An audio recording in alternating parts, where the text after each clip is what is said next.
Hello CM sir எப்படி இருக்கு സൗഖ്യമാ ഓ മുഖ്യമന്ത്രി ആയപ്പോ നമ്മളൊന്നും വേണ്ട വലിയ മെയിൻ ആയിക്കോട്ടെ ആയിക്കോട്ടെ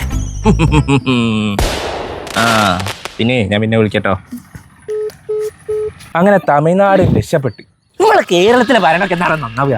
ഒരു സുഖമില്ലാട്ട് ഇങ്ങോട്ട് കച്ചറായിട്ട് ഈ നാട് നന്നാണെങ്കിൽ ഭരണാദ്യം നമ്മളായിരിക്കും.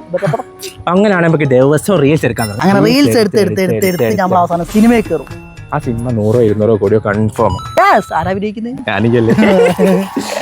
അങ്ങനെ നമ്മൾ സിനിമയിൽ കയറിയായിട്ട് നമ്മൾ പീക്ക് ലെവലിൽ നിൽക്കുന്ന ടൈമിൽ നമ്മൾ പൊളിറ്റിക്സിലേക്ക് അങ്ങനെ നമ്മളെ പാർട്ടിന്റെ പേര് കേരള വെട്രി കഴകം.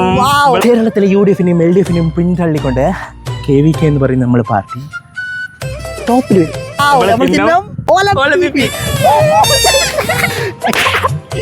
അങ്ങനെ ഇരിക്കുമ്പോൾ നമ്മുടെ പാർട്ടിക്ക് ഉത്തമനായ ഒരു മുഖ്യമന്ത്രി അനിവാര്യമായിട്ട് വരും. ഞാനല്ലാതെ പിന്നെ ആര്? ഞാനല്ലാതെ പിന്നെ ആര്? പക്ഷേ ഞാനല്ലാതെ പിന്നെ ആര്?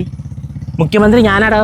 ഇത്രയും കഷ്ടപ്പെട്ട് പാർട്ടി ഉണ്ടാക്കി എനിക്ക് മുഖ്യമന്ത്രി വലിയ മെയിൻ ആണ്. എനിക്ക് വേണം വേറെ എന്തെങ്കിലും മന്ത്രി കഥാകഥ മന്ത്രിയോ അങ്ങനത്തെ എന്തെങ്കിലും മന്ത്രി മുഖ്യമന്ത്രി ഇറങ്ങിപ്പോണെന്റെ പാർട്ടി ഇറങ്ങിപ്പോ. ഞാൻ ഉണ്ടാക്കിയ മണ്ണിലേക്ക് ഉണ്ടാക്കിയാൽ മതി കേട്ടോ. ഇവിടെ ഉണ്ടാക്കണം. ഒരു മുഖ്യമന്ത്രി എന്റെ പാർട്ടി കിട്ടും. എന്റെ പാർട്ടിക്ക് വേണ്ട.